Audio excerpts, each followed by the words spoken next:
Good afternoon. My name is Erin, Guzdar Press, and it is an honor to welcome you to today's panel, Unheard, Underserved, Unstoppable, Women Reclaiming Health and Justice. We are gathered here during CSW 70 at a moment when the global community is being asked not just to recognize inequality, but to confront the systems that quietly sustain it. Today's discussion centers on one foundational truth: health is upstream of everything. This session brings together clinicians, researchers, advocates, and young leaders who are working across geographies and disciplines to show us where women's health systems are failing, how decentralized and community-based models are closing gaps, and why access to healthcare is inseparable from justice itself. Before we begin, just a couple housekeeping notes. We will hold questions until the end of the session. Some presentations include content warnings, which we will flag clearly. Please take care of yourself throughout. Stepping out is always welcome. And now I would like to also, before acknowledging our speakers, briefly acknowledge our host organization. FEZANA stands for Federation of Zoroastrian Associations of North America. It is a faith-based organization, and members are followers of the religion called Zoroastrianism. FEZANA was founded in 1987, and it serves as the coordinating body for 28 Zoroastrian associations throughout the United States and Canada. FEZANA promotes the study, understanding, and practice of the Zoroastrian faith. It also represents the interests of its member associations and carries out philanthropic and charitable activities worldwide. The FEZANA Journal, which is the publication of record, circulates to Zoroastrian households in more than 22 countries, as well as to libraries, scholars, and other religious organizations. For more information, you can visit our website, fezana.org, or connect with us on social media. Our first speaker sets the foundation for today's conversation by naming the problem clearly: the gender health gap. It is my pleasure to introduce Natasha Kianipour, a Canadian physiotherapist, women's health startup founder, and poet based in Vancouver. Natasha is the founder of Joy Body Physio and Pilates, a women's focused clinic rooted in community care and advocacy. Her work addresses how medicine has historically centered around male bodies, leaving women to spend 25% more of their lives in poor health. Not because of biology, but because of systemic design failures. Natasha brings both clinical expertise and a justice-centered lens to the issue, reminding us that closing the health gap is not just about outcomes, it's about dignity. Please join me in welcoming Natasha Kianipour. Thank you, Erin, for the introduction. My name is Natasha Kianipour. I'm a physiotherapist based in Vancouver, Canada, and I work with women who are reconnecting with their bodies and building strength essentially through every stage of life. So early in my career, I met a patient. Let's call her Sarah. And Sarah had recently delivered her first baby by C-section. And when she came into the clinic, she told me that she was struggling with simple things: sitting up in bed, lifting her baby, even standing for long periods of time. Her core felt completely disconnected from her body. And so then I asked Sarah, I said, what kind of rehab had you received after surgery? And she told me something that stayed with me. She said, honestly, none. I was told that I had been cleared for blood clotting around the C-section and then was discharged. And honestly, since then, I've been getting most of my information from TikTok and Instagram. And what struck me most was this, is that in Canada, C-section is one of the most common surgeries performed. Yet it is one of the surgeries with the least structured rehab or aftercare built into the system. See, Sarah's story isn't unusual. In fact, it's one small example of a much larger systemic issue. What I was seeing in the clinic again and again was a reflection of something we now call the global gender health gap. And today we want to talk about what that gap looks like and how we begin to close it. The gender health gap exists where health systems, research, and policies consistently fail to meet women's specific needs. Despite global life expectancy more than doubling over the past 2 centuries, women spend 25% more of their lives in poor health than men, an average of 9 years affected by illness or disability. So, research shows that the women's health gap has real, measurable consequences. Women face conditions that are under researched and often receive treatments that are less effective and encounter barriers to timely and equitable care. These challenges, driven by persistent gaps in data, funding, and attention to female specific health needs. Closing the women's health gap isn't just about health equity, it's about justice, dignity, and inclusion.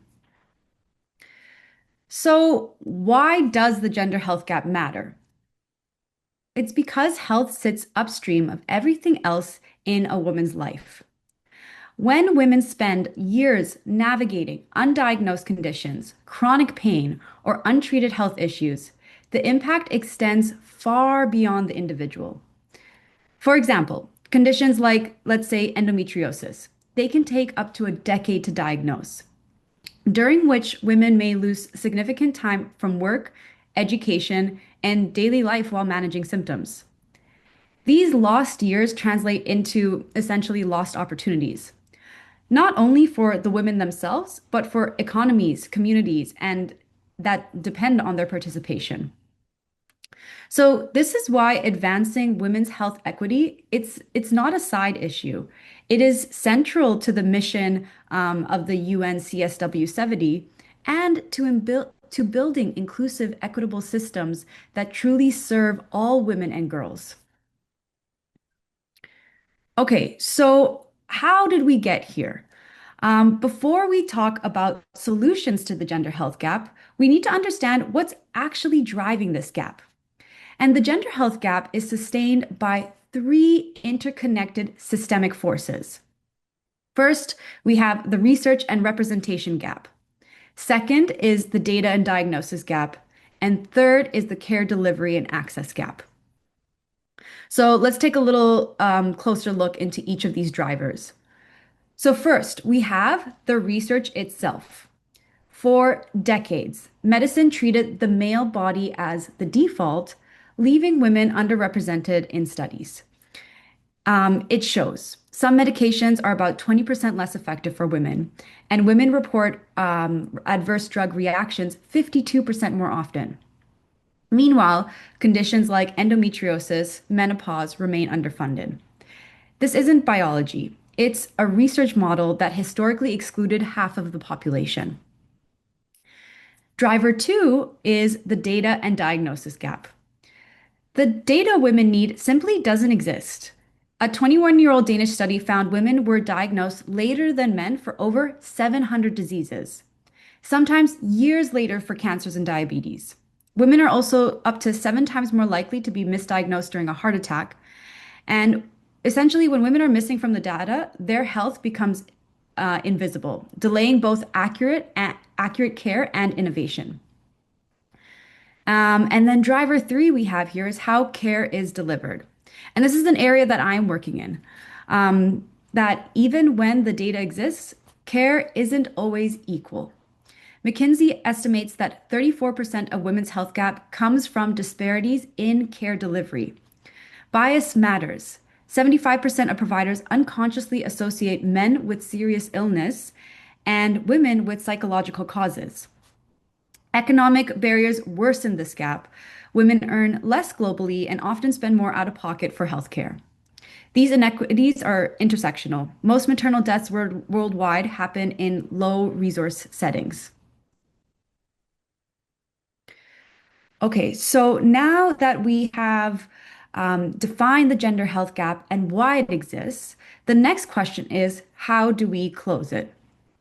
Well, the short answer is that it's complex.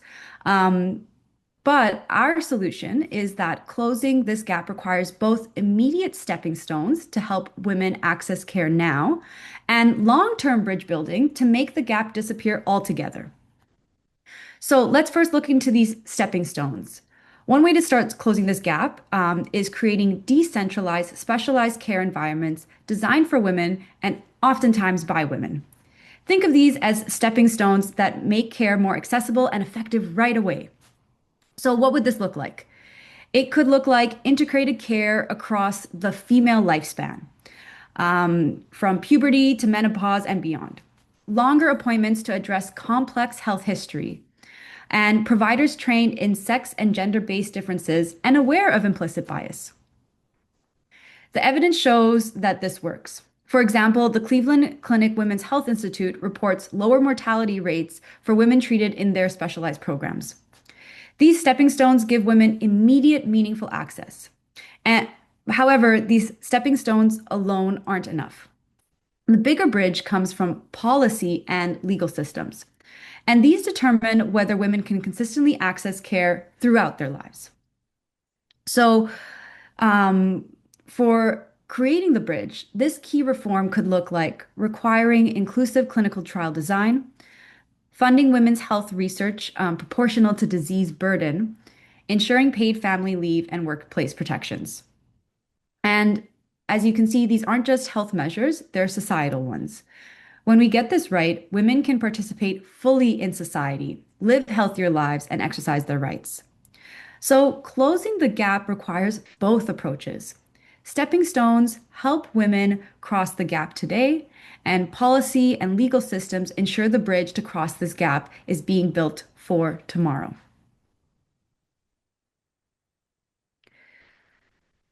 So, over the past 7 years working as a physio with women through all different stages of their life, I started to notice one major gap. Our healthcare system does an excellent job at helping women survive childbirth and recover from immediate C-section surgical wounds, but for many, that's where the care ends. C-section is one of the most common surgeries in the world, yet structured, accessible post-surgical rehabilitation is rarely part of standard care. After major abdominal surgery, many women are left to navigate recovery on their own, managing pain, core dysfunction, pelvic health symptoms, and long-term complications without guidance or follow-up. Sarah's story from the beginning isn't unique. It's the experience of countless women across Canada and globally.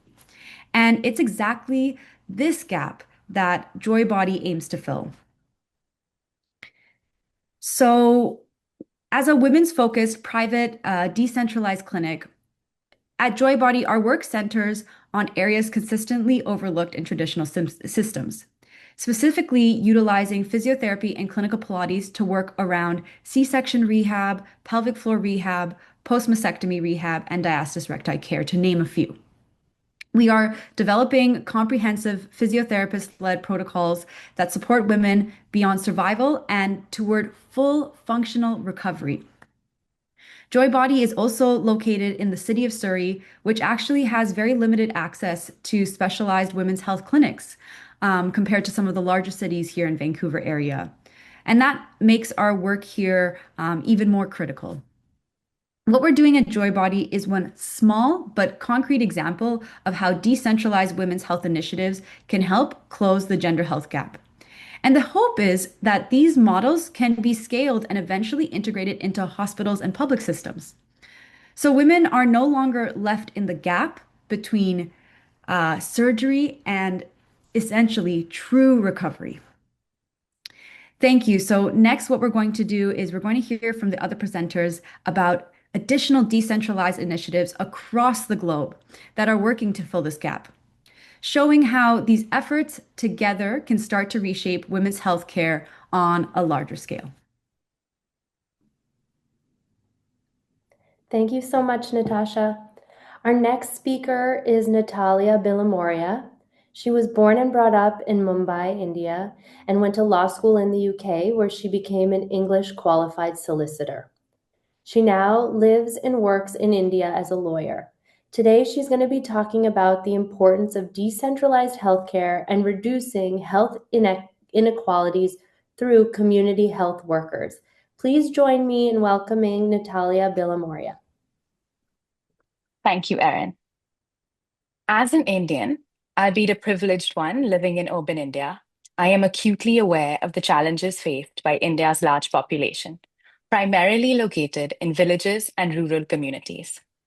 The Indian government has had to adapt to the challenges posed by the lack of infrastructure and resources in rural communities. Today, my presentation is a case study on the maternal and infant healthcare system that is prevalent in rural India. By way of background, socioeconomic factors, such as those relating to birth, growth, living, working, aging, as well as variations in access to healthcare, are the main causes of ethnic and racial disparities in maternal and infant health.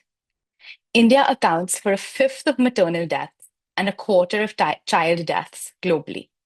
In particular, the lack of human resources, inadequate infrastructure, and poor care in rural India are blamed for India's high rates of newborn and maternal mortality. Institutionalized healthcare, such as hospitals and doctors' clinics, are not easily available in villages and other rural areas. The inaccessibility of these resources compounds maternal and infant health risks. The government's primary objective at the moment is to offer healthcare that is inexpensive, accessible, accountable, effective, equitable, and reliable, especially for the nation's impoverished and most vulnerable rural residents. India has a small health budget. It amounts to less than 4% of all government spending as a proportion of the gross domestic product. In underserved communities, the community health worker model has been employed to improve healthcare access and lessen unfavorable health consequences. Community health workers are frontline public health workers who are well liked in their communities. They form a bridge between health services and the community. They are a less expensive alternative, mainly in terms of incentives and salaries, as well as training costs. Community health workers in India do not need to be educated beyond the school level. They generally receive between 3 to 24 months of training, depending on their role. They act as health activists in the community. They provide basic health services and create awareness on health and its social determinants. Community health workers are the primary factors in achieving better neonatal, maternal, child, and adolescent health and development. According to peer-reviewed studies, community health workers can influence several mother and child health outcomes, including newborn birth weight. So there's a network of primary health centers, which currently forms the foundation of the Indian rural healthcare system, and also the main link to India's community health worker program. India has 3 cadres of community health workers. The first is the auxiliary nurse midwife, who is based at a sub-center and visits villages, in addition to providing healthcare at the sub-center. She provides services in family planning, health, nutrition, and education, sanitation, environmental protection, immunization for the prevention of infectious illnesses, care for minor injuries, and first aid in times of emergencies and disasters. The second cadre is the Anganwadi worker, who works solely in her village and focuses on the provision of nutritional supplementation for young children, adolescent girls, and lactating women. She also helps with immunization, health examinations, mild disease treatment, and referral services for mothers and children. The most recently created cadre is the accredited social health activist, who also works solely in her village. She focuses on promoting maternal child health, including immunizations, institutional-based deliveries, and the provision of basic medicines, including oral contraceptives. She also creates awareness on health and mobilizes the community towards increased utilization and accountability of the existing health services. Accredited social health activists and Anganwadi workers are both recruited and chosen by the community, while the auxiliary nurse midwife is hired and put into position by the district level health administration. Accredited social health activists are selected by and accountable to the local village level government, which is called the Gram Panchayat, through a participatory process involving the community. After selection, the accredited social health activists work closely with the Village Health and Sanitation Committee. All three cadres together are members of the Village Health and Sanitation Committee.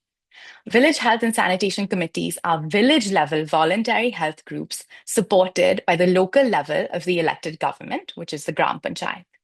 They lead the development of a village health plan, which is prepared and implemented by the community health workers. The Anganwadi worker also serves as a member of the village self-help group. These self-help groups are government-supported voluntary microcredit groups for women. Now let's talk about the impact of community health workers. There has been a significant impact of community health workers in rural communities. Community health workers have enabled improved access to healthcare. Approximately 14% of women in India have received care from a community health worker. Secondly, receiving care from a community health worker has resulted in improved antenatal care, both in terms of utilization and quality. Thirdly, recipients of antenatal care from community health workers have seen reduced rates of infant mortality. And finally, during the COVID-19 pandemic, auxiliary nurse midwives played a pivotal role in supporting the vaccination drive and enabled the high vaccination rates in the country. Therefore, the success of this model is proof that healthcare systems worldwide need to adapt to the socio-economic factors prevalent in their countries. Continued emphasis on institutionalized healthcare would have resulted in a significant part of the Indian population being deprived of maternal and infant medical care. The community health worker model, while being sensitive to the needs of the local communities and infrastructural constraints of rural India, ensures that critical healthcare needs are met and women's health is treated as the priority it is. Thank you. Thank you, Natalia. Next, I would like to introduce Shirin Mazdeyasna. Born and raised in Tehran and now based in New York, Shirin is a multidisciplinary artist and licensed board-certified creative arts therapist. She provides trauma-informed care to survivors of crime and prolonged abuse across 2 rural counties in the Upper Hudson Valley. And she also supports the region's rape crisis hotline. Shirin holds a master's degree in art therapy from New York University and a dual Bachelor of Fine Arts degree from the New School. She has served on advisory boards and professional associations, participated in juried initiatives, and presented nationally on survivor-centered, trauma-informed community work. At the core of her practice is the powerful integration of healing through the arts, resilience, and public awareness, giving voice to experiences that are too often silenced. Before we begin, I'd like to offer a content warning. Shirin's presentation will include discussion and visual references to violence against children and childhood sexual abuse. We will provide a reminder just before those sections, but if at any point you feel the need to step away, please know that you are welcome to do so. Your well-being is important to us. And lastly, throughout the presentation, she will be showing artwork made by her clients used with their permission. To respect their therapeutic process and the generosity of sharing their visual reflections with us, we ask that you do not take any pictures or screenshots. Thank you, Erin, for the introduction, and hello, everyone.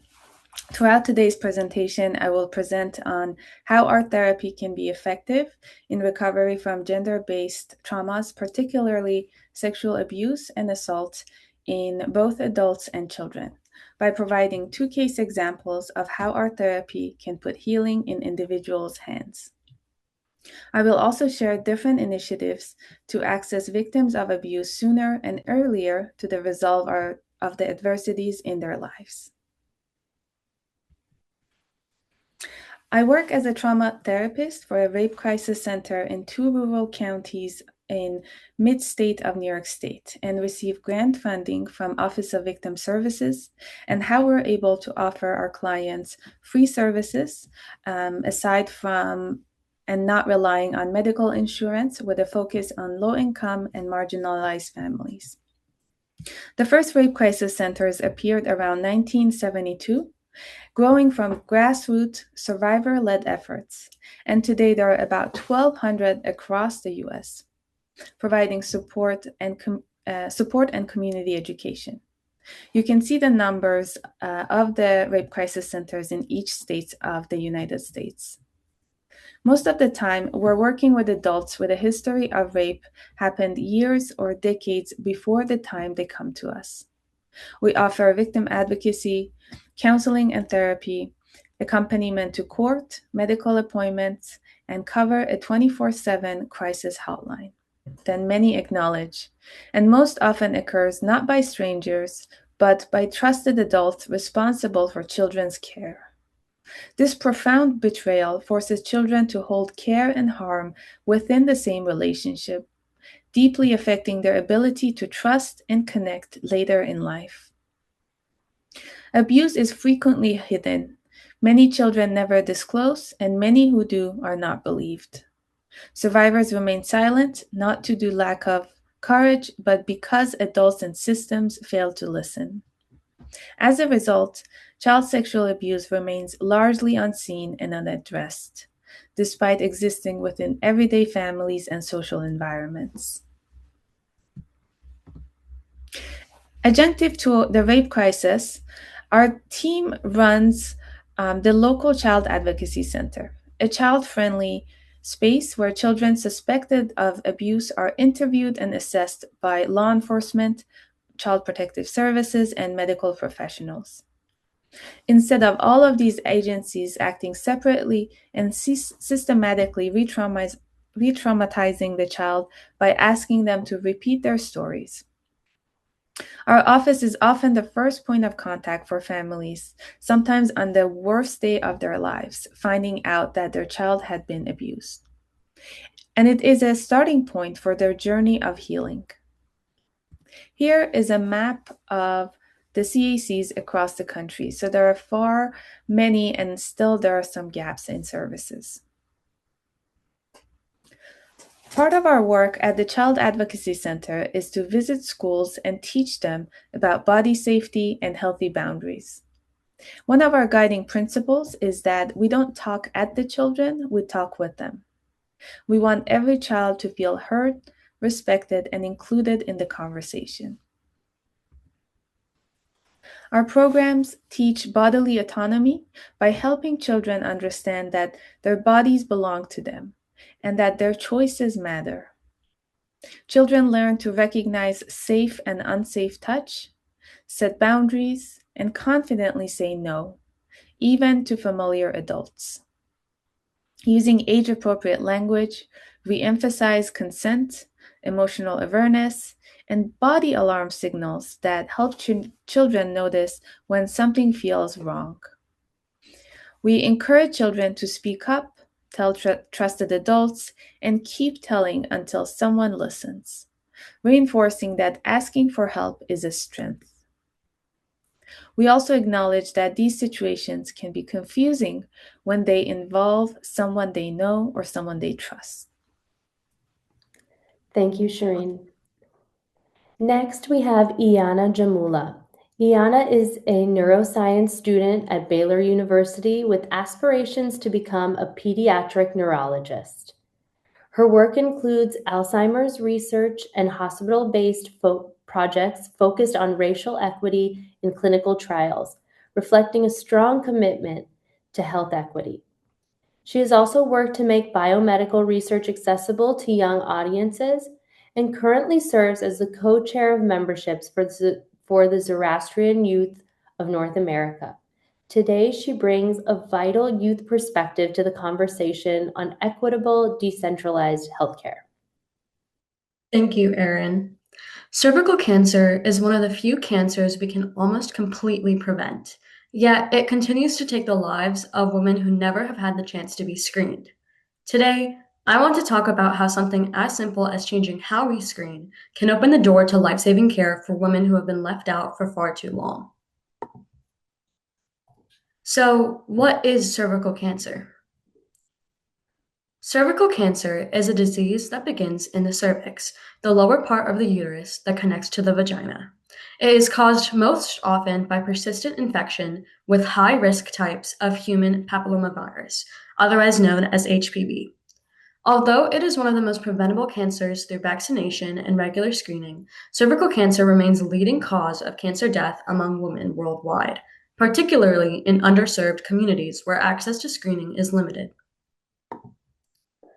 In 2023, the WHO reported over 342,000 cervical cancer deaths, with nearly 90% occurring in low to middle income countries. It's not like we don't have the technology. The issue is that most women are never screened in the first place. Traditional screening relies on centralized clinics, pelvic exams, trained providers, and equipment, and millions of women work long hours, live with social stigma, or lack transportation, making screening inaccessible. But here's the great part. HPV self-sampling completely changes the equation. This chart shows the different ways women can get screened for cervical cancer, and it helps us understand why self-sampling is such an important breakthrough. Cervical cancer screening can be done in three main ways. The first is HPV-based screening. HPV is a virus that causes almost all cervical cancers, and this test looks directly for that virus. Because it checks for the cause of the disease, it can find risk very early. There are two types of HPV tests, but both are simply different ways of detecting high-risk HPV. The second strategy is co-testing, which means doing an HPV test and a Pap test at the same time. The HPV test looks for the virus, and the Pap test looks at the cells of the cervix to see if anything looks abnormal.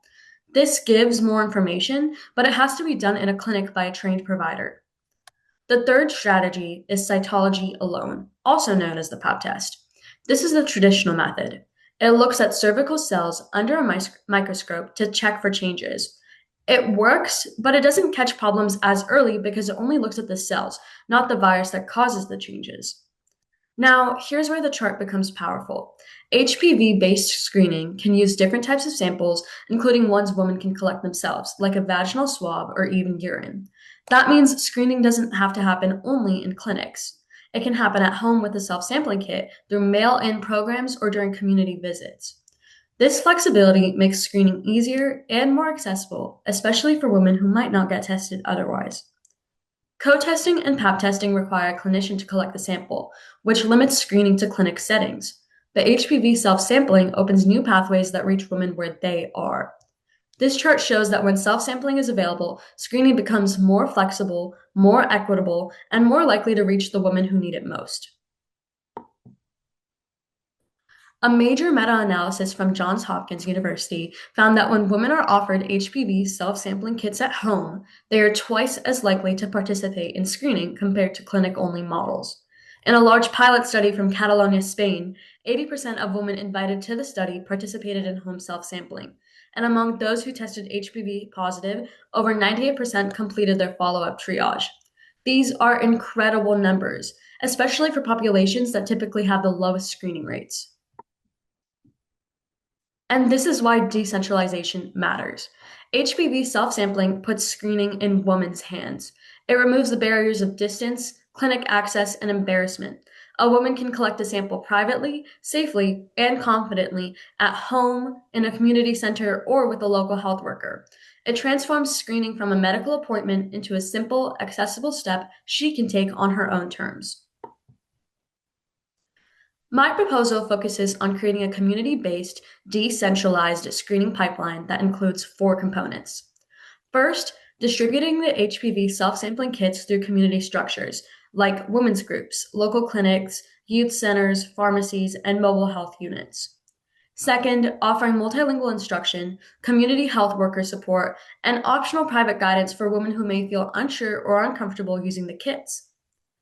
Third, enabling result communication through low-cost digital systems, SMS updates, or community health workers, ensuring women receive the results quickly and confidentially. And fourth, creating a follow-up system where women who test positive for high-risk HPV are connected directly to a nearby clinic or referral center, with support to navigate the process. This model is low cost, scalable, and adaptable. It directly addresses the gendered barriers that prevent women from accessing care.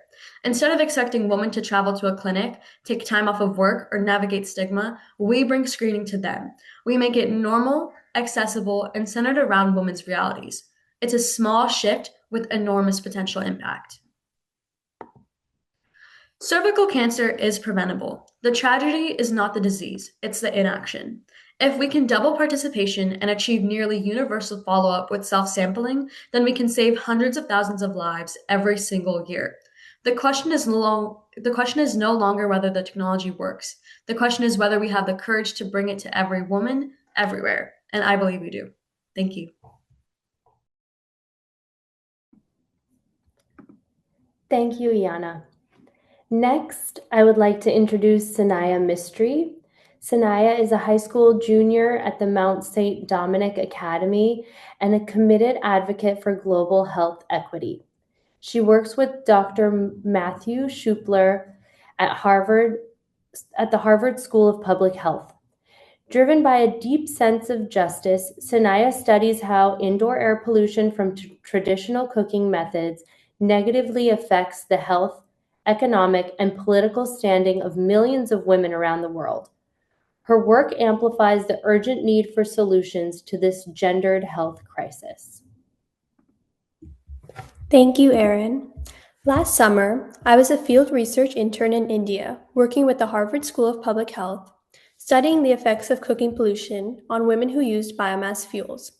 I saw women in their 40s who looked decades older, children with chronic respiratory conditions who had never breathed clean air, kitchens filled with smoke where mothers spent hours cooking each day, families who understood the health risks but had no alternatives, women who wanted change but lacked control over household resources to make that change possible.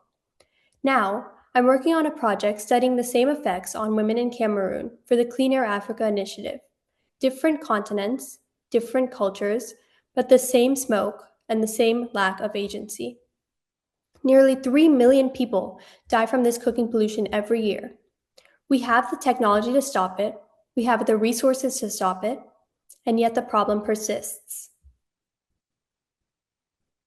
This map shows what we call the energy ladder. In poorer communities, people cook with biomass fuels like wood, charcoal, and dung. These are very harmful to health. As you move up the ladder to more affluent countries, people have access to clean fuels like liquid petroleum gas, also known as LPG, and electricity. Same food, same love, different air. Right now, 3.4 billion people, almost half of humanity, are stuck at the bottom of that ladder, breathing toxic smoke as they cook every single day. Look at this map showing the percent of the population cooking with biomass fuels. Those deep red and gold areas represent populations that have little to no access to clean fuels. For example, in Pakistan, there were 150,000 deaths each year due to cooking pollution. Even though 49% now have access to clean cooking, 110 million people are still cooking with dangerous fuels. In Nigeria, there are 300,000 deaths each year from this pollution. Only 15% have clean cooking access. Ethiopia, Congo, India, the list goes on. If you would like to learn more, feel free to scan the QR code, which will show you the number of deaths due to cooking pollution in different countries across the world. These aren't just statistics. These are the lives of mothers, children, and grandmothers. I want to focus on two countries that each teach us different lessons about this crisis. India shows us scale. 700,000 deaths annually. 169,000 of these deaths are children. That's one child dying every 4 minutes from breathing smoke in their own home. More than 450 million people do not have access to clean cooking. This represents 36% of the South Asian population. When you think about scale, think about India. Cameroon shows us exposure. Approximately 11,400 people die from this each year, from cooking pollution. 77% of the population uses solid fuels. In rural areas, it's 90%. Half of all air pollution deaths in the country are from indoor cooking. This is what happens when entire populations are trapped in the same deadly cycle. Together, these countries represent two sides of the same crisis: massive scale and overwhelming exposure. And in both countries, it's primarily women and children who die. Now, you might think governments haven't tried to solve this. They have. They've spent billions, and still, billions of people remain exposed. Look at India. From 1983 to 2002, they distributed 35 million improved cook stoves. Half the users found minimal improvement. The stoves broke within a year. The program was disbanded due to bad quality and lack of widespread adoption. In 2009, they tried again with advanced stoves. $40 million was invested, but women couldn't use them properly, as they were wrong pot sizes and they couldn't cook multiple dishes at the same time. Most importantly, men insisted on eating charred food. It tasted better to them, so women had to keep using wood and charcoal anyway. In 2016, the government spent $1.6 billion giving free LPG stoves and cylinders to poor families. The result? A mere 2.1% increase in the use of LPG. Why? Because men control the household finances and refused to pay for refills. The stove sat there, unused, while women continued breathing toxic smoke. Cameroon tells the same story. 400 million euros were invested in LPG infrastructure. The goal was 58% adoption by 2035, but over 70% still cook with wood. Families received LPG connections but couldn't afford the refills. Microfinance, which are loans to help families buy LPG kits, was tried. The pilot never scaled. Even with financing, families couldn't sustain the ongoing costs and returned to firewood. NGOs distributed thousands of improved biomass stoves, some free of charge. In some communities, not a single stove was used. Women recognized the benefits, but lacked the authority to adopt them. The pattern is consistent across both countries. The failures share common characteristics. Solutions designed by men for women without consulting the women who would use them. Women's health concerns dismissed as domestic issues rather than public health priorities. Energy decisions were made by people who don't cook, and financial decisions were controlled by men who don't use these technologies. The technology functions, the financing exists, but programs consistently fail because they exclude women from design and decision making. As the UN states, women must be architects of the clean cooking transformation, not merely beneficiaries. These programs have treated women as recipients. That's the fundamental flaw. Women are the ones who cook. They're the ones who breathe the smoke and the ones who die. The graph displays the gender gap in household tasks, showing that women bear 28.7 times more cooking responsibility than men. Women spend 3 to 7 hours daily near cooking fires, inhaling smoke equivalent to smoking 400 cigarettes a day. They develop chronic obstructive pulmonary disease at 60% higher rates than women with clean access cooking. They suffer strokes, heart disease, and lung cancer. They carry their infants on their back while cooking, exposing the next generation before they can even walk. Women also spend 5 to 20 hours weekly collecting firewood, time that could be spent earning income or attending school. Yet when programs are designed, subsidies go to male heads of household. When decisions are made about energy policy, women are excluded from the table. The people who cook have no voice in how cooking pollution is addressed. This isn't an oversight. This is structural exclusion.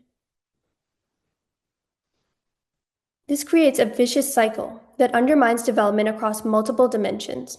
Dirty cooking causes health damage. Health damage creates time poverty. Time poverty prevents education as girls are pulled from school for fuel collection. Without education, there's no income. Without income, there's no agency to change. The cycle perpetuates. This single issue blocks progress on SDG 3, as 3.2 million people die as a result of cooking pollution, SDG 5, as women have no decision-making power, SDG 4, as girls miss school, SDG 1, as time poverty traps families in economic dependence, and SDG 8, as women are excluded from the economy. Over 3 billion women and girls remain trapped in this cycle. 5 concrete actions are required to solve this problem. First, we must mandate that there be a greater than 50% representation of women in all clean cooking policies. Second, we must increase global investment from $200 million to $4 billion annually to mitigate the health impacts of pollution. Third, we must establish national targets with annual reporting to ensure progress is being made. Fourth, we must scale LPG networks, electric cooking infrastructure, and fuel supply chains. Fifth, we must track women's respiratory health as a core development indicator. These are actionable, evidence-based interventions. Some programs are adopting these actions and are making strides towards universal clean cooking. For example, India's SSP is a program where thousands of women are trained as entrepreneurs, selling and servicing clean cook stoves. Millions of households are reached. In Cameroon's Better World program, women are building and maintaining stoves, gaining technical skills and leadership roles. These work because women own the entire process. They're not waiting for permission. They're not working around men's decisions. They're leading. The financing required is modest relative to the returns. Universal clean cooking access by 2030 requires $4 billion annually. Current investment is $200 million annually. Economic losses from cooking pollution are estimated at $2.4 trillion per year. That represents a 600 to 1 return on investment, meaning that inaction is more expensive than action. The barrier isn't financial feasibility. The barrier is political will. The path forward requires concrete action. We must challenge gender roles. Women must be the architects of clean cooking initiatives, not merely recipients. We must advocate for structural inclusion by treating cooking pollution as a public health and gender equality crisis, requiring systematic intervention. We must support evidence-based organizations. The Clean Cooking Alliance, UN Women, and Sustainable Energy for All have demonstrated effectiveness and required scale support. Most critically, we must amplify women's voices and transfer decision-making authority. The women I've worked with in India and Cameroon don't require rescue. They understand their needs, their communities, and sustainable implementation pathways. What they require is control over resources and decisions that affect their health and livelihoods. Ending this crisis requires more than awareness or empathy. It requires a redistribution of power that allows women to lead, decide, and transform their own futures. Because no one, anywhere in this world, should risk their health to feed their family. Thank you.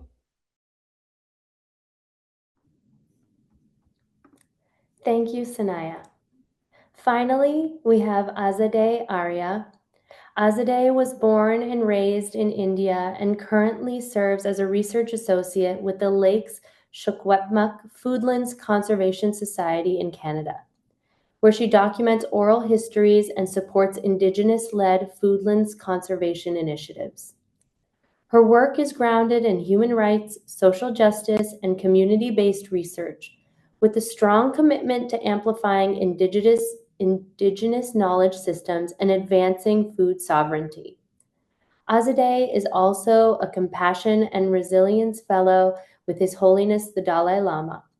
Her research has explored a wide range of issues, including gender dynamics in the Indian justice system, Zoroastrian oral traditions and priestly families, the impact of plastic waste on coastal communities in India, and policies affecting female acid attack survivors.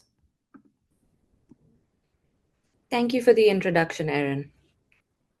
Please take a minute to read the words of Anju, an acid attack survivor I spent time with one summer.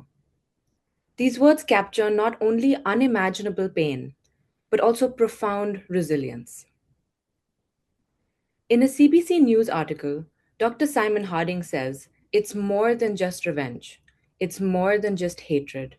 It's an opportunity to mark somebody for life, to disfigure them, to humiliate them, to seek an advantage of power over them which will last forever." This was echoed by the survivors that I met. To permanently disfigure someone is an act meant to humiliate them and curb their freedom. Good morning, I'm Azadé Aria, and the question I ask today is, what happens when the system fails survivors, and who steps in to keep pushing for justice? Acid is often used for premeditated attacks against women in India. It is unique since it does not require heat as a catalyst, but absorbs moisture from the skin to cause permanent damage. There are many motivations for these attacks, from domestic disputes to damage to one's honor, to name a few. A study by James et al. Found that patriarchs see their partners as deserving of violence. These men used violence to hold on to their dominance in the relationship. For their partners, any deviation from their set expectations is justification for that violence. 44% of men in India have reported being violent towards their partners.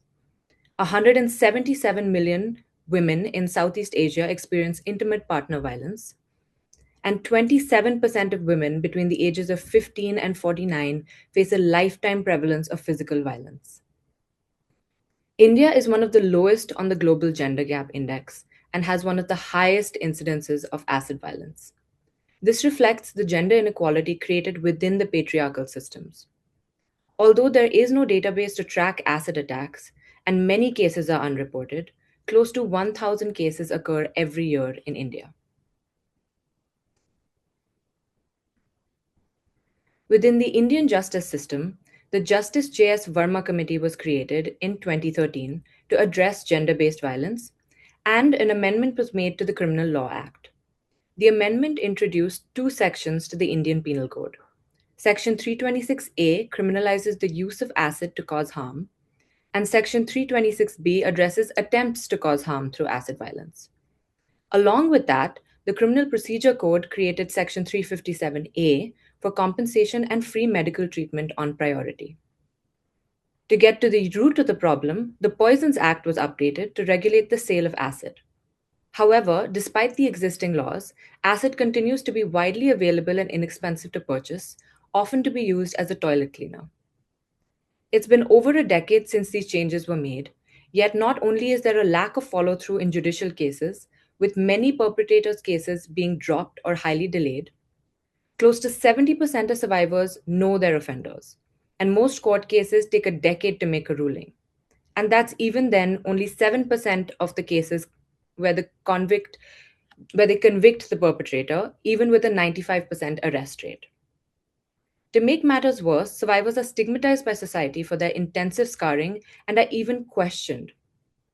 Acid attacks may not be fatal, but the outcome has physical, emotional, and socio-economic repercussions for all survivors. So when survivors face inconsistent sentencing, delays in compensation despite clear directives, victim blaming, and a lack of sensitivity from the police, the courts, and society, for many, the process itself becomes added trauma, a system that demands proof of pain before it offers any relief. That's when nonprofits step in, not as replacements for the law, but as first responders to survivors for swift justice. Organizations such as Make Love Not Scars, Stop Acid Attacks, and the Chow Foundation have created parallel ecosystems of care and advocacy. They provide medical and reconstructive surgeries, often crowdfunded and survivor-led, psychological counseling to aid with healing beyond the courtroom, in fact, often to counteract the harm that the courts perpetuate, legal navigation, helping survivors pursue cases the states overlook, and employment opportunities to restore dignity, independence, and even a sense of purpose in some cases. From my conversations with professionals and survivors, one thing became clear. Survivors often trust nonprofits more than legal institutions because nonprofits meet them with dignity, not red tape. These organizations transform victims into advocates, artists, and entrepreneurs. As one survivor, Reshma, told me, the NGO founder became the closest thing to God that she could imagine. An alternative space is created through nonprofits and community engagement to assert power as a form of resilience against the dominant systems in place. Resistance does not always have to mean that an entire system is overthrown, but can be done in ways that uses an existing system against itself. Nonprofits go beyond rebuilding their bodies, they help survivors rebuild their lives. Not only do nonprofits provide safe spaces for survivors to come together and reflect with each other, but also provides support in the form of group recreational activities, which have allowed many survivors to step into public spaces without getting anxious about the people's reaction to their scars. Victim blaming is a strong factor that further leads to feelings of shame and isolation and hampers post-traumatic growth.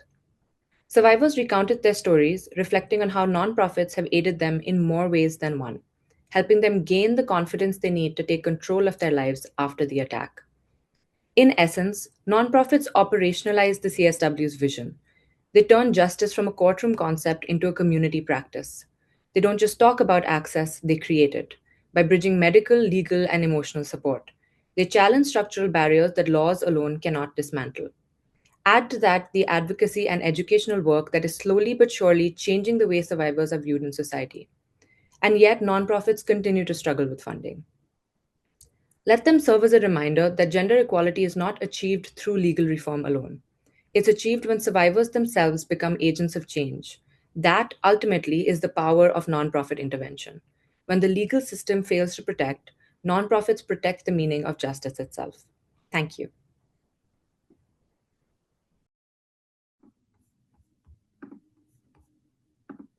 Thank you so much, Azadé. As we come to the close of today's session, I want to return to a simple truth that echoed through every presentation we heard. Women's health is not peripheral, it is foundational. We've heard today how women spend more of their lives in poor health, not because of biology, but because systems were never designed with them at the center. We've seen how justice becomes unreachable when healthcare is inaccessible, when trauma is misunderstood, and when care depends on geography, income, or silence. But we've also seen something deeply hopeful. We've seen what happens when care is decentralized, when it is community-based, when it is trauma-informed, and when it is designed with women's realities rather than forcing women to adapt to broken systems. For women-focused clinics and community health workers to HPV self-sampling, clean cooking solutions, and survivor-led nonprofit ecosystems, today's speakers showed us that solutions already exist. What's missing is not evidence, it's priority, investment, and political will. As CSW 70 calls on us to strengthen access to justice for all women and girls, let us be clear. There is no justice without health. If we want women to learn, to work, to lead, to participate fully in civic life, then health must come first, upstream of every other right. So the question before us is not whether these solutions work. The question is whether we have the courage to scale them, fund them, and embed them into our systems. On behalf of FEZANA, I want to thank our extraordinary speakers and for all of you for being part of this conversation. May today not be the end of this dialogue, but the beginning of action. Thank you so much. We now welcome your questions. You can share them in the chat and let us know which panelists you'd like to address.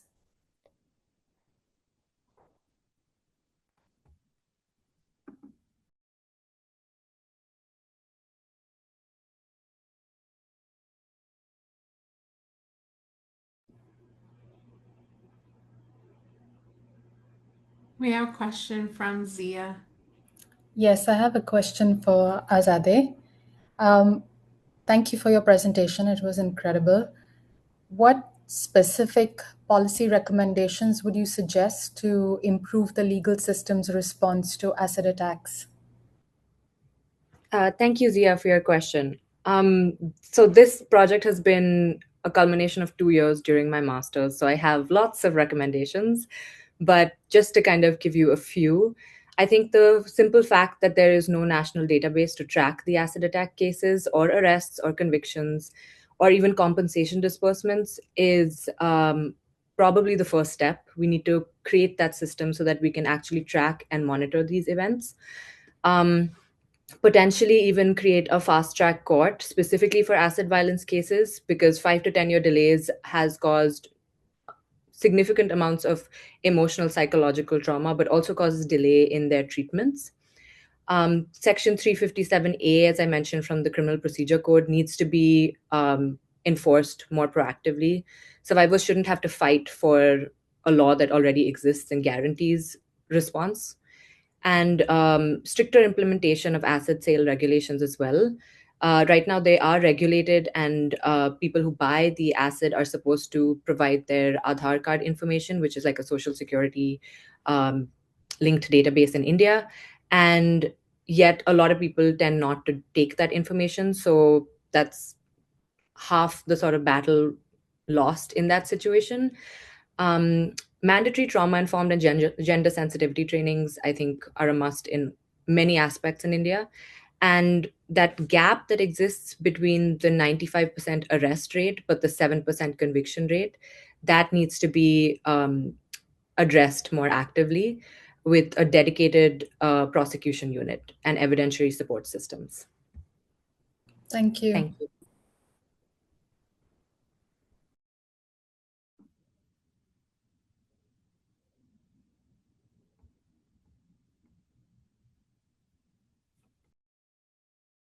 Do we have any other questions for the panelists today?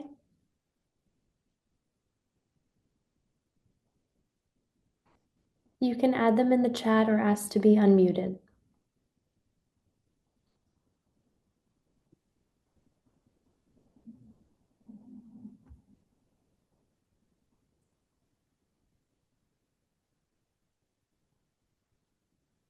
Oh, it looks like Firdos Karajas would like to be unmuted. Sure. Can you hear me? Yes, we can hear you. All right. Thanks. Well, thanks very much for this session. It was really very interesting. I want to just add one thing on acid violence. I've worked on many of the issues mentioned today. In fact, almost all of them, and I've made media on them, and you're welcome to find them and use them free of charge. But I want to say one thing on acid violence. The country of Bangladesh asked me to come and create a national program against acid violence and what to do if there was acid violence, for example, throw a lot of water on the victim. And after researching it for quite a while, I decided I went to Bangladesh for a couple of weeks and decided not to do a national program on acid violence because I felt that I was going to be propagating acid violence. I was going to be publicizing it.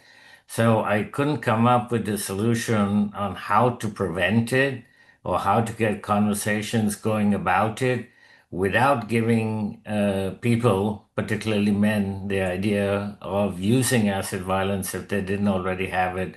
So, in fact, acid violence is one of the projects that I've been asked to do that actually never did because I couldn't figure out a way.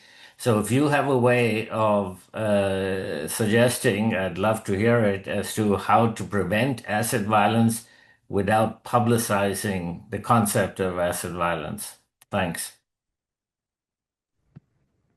Yeah, thank you for that, Firdaus. I think it is a double-edged sword.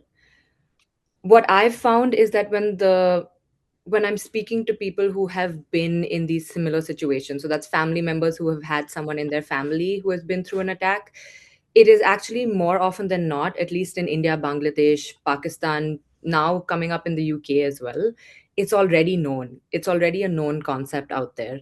And unfortunately, when I've spoken to survivors, they've said that their opinion or their outlook is that if not acid, men will find a way when they're determined to do so. It is unfortunate that it is educating them in a way that goes against the entire platform. But I think the point is to get as many survivors out there to talk about the extent of the harm that has been done. And seeing that and hearing those stories is what makes that impact. And not just generally talking about acid violence sort of as I guess, as preaching to the community about not to do it. Because if you don't have the visuals and those stories to sort of make those experiences personal and back that education aspect up, it can be a tricky sort of line to follow. But I understand where you're coming from entirely. Any other questions as we wrap up today's session? Yeah, I would like to mention something. Sure. I want to congratulate all you young ladies for the excellent, excellent presentation and bringing to the public knowledge of what that is being done by the society by keeping quiet about it.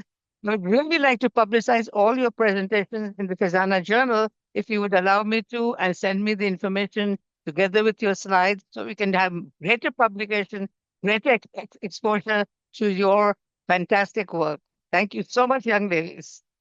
Thank you so much. Persis, if you want to go to the last slide. So as I close, I wanted to extend an invitation to everybody here.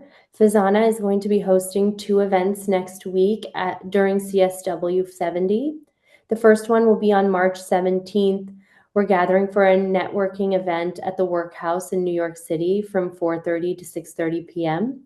And on March 18th, we'll be hosting a program at the Church Center building just across from the United Nations at 2:30 p.m. If you're in New York, we would love to have you join us. And you can take a photo of the screen for reference if you'd like to save it. Thank you all so much for joining us today.